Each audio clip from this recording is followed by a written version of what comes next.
I really love that we got another 327th Clone Trooper, but it also wasn't locked behind an online exclusive 2-pack.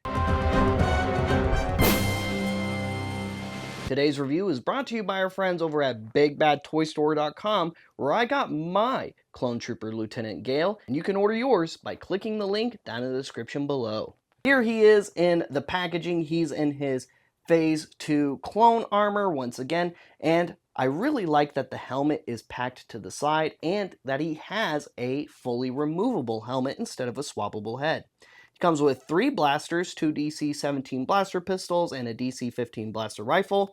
On the side, you have some side banner profile artwork. On the back, you have more of that artwork and a brief description. And that's pretty much it for the packaging, of which he is number 3 in the Revenge of the Sith Phase 5. And here is Clone Lieutenant Galle out of the packaging, and he looks really good. He is fully articulated and is the same mold as the current Black Series Clone Trooper mold. He has those nice deep elbow and deep knee joints. His helmet is removable, as we saw earlier with him in the packaging. There's his 3 blasters that he can hold all at once if you put the pistols in the holsters. The detail is pretty nice on him, and I like that his armor is mostly clean for the most part, aside from the paint decals of the 327 Star Corps.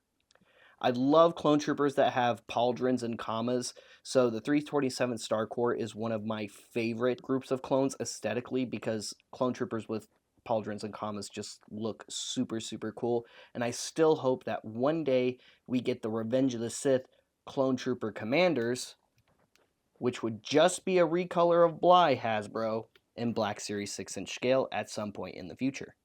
Galle is fully articulated, head is on a ball joint, his helmet just comes right off, and underneath is a really good Tamara Morrison clone trooper likeness.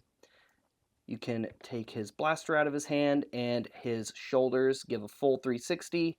You have those butterfly joints, upper bicep, single jointed elbows, wrist joints, waist, hips, upper thigh, single jointed knees, ankle joints.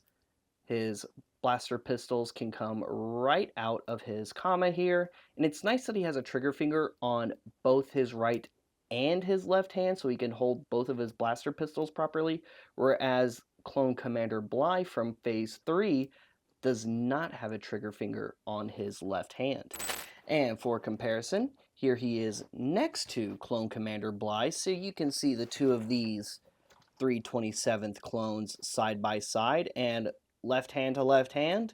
Once again, the Bly figure did not have a trigger finger on his left hand, so Galle holds his blaster pistols just a little bit better in my opinion. And once again, since this is a much more updated mold than this one, he has just a little bit more flexibility and articulation than Bly had. And also for comparison, here is Bly and Galle next to their Jedi Master, Aayla Secura. So you can see the 3 of them side by side.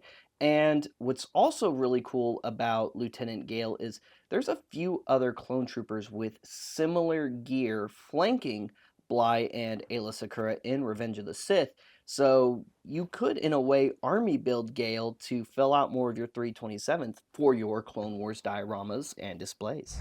Not only was it nice to get another named clone in the Black Series 6-inch scale, but it's also cool that this named clone in particular doubles as an army builder, as there were other clone trooper lieutenants in similar gear alongside Clone Commander Bly when Order 66 went down on Felucia. Guys, thank you so much for tuning in to today's review featuring the Black Series Revenge of the Sith Clone Lieutenant Galle.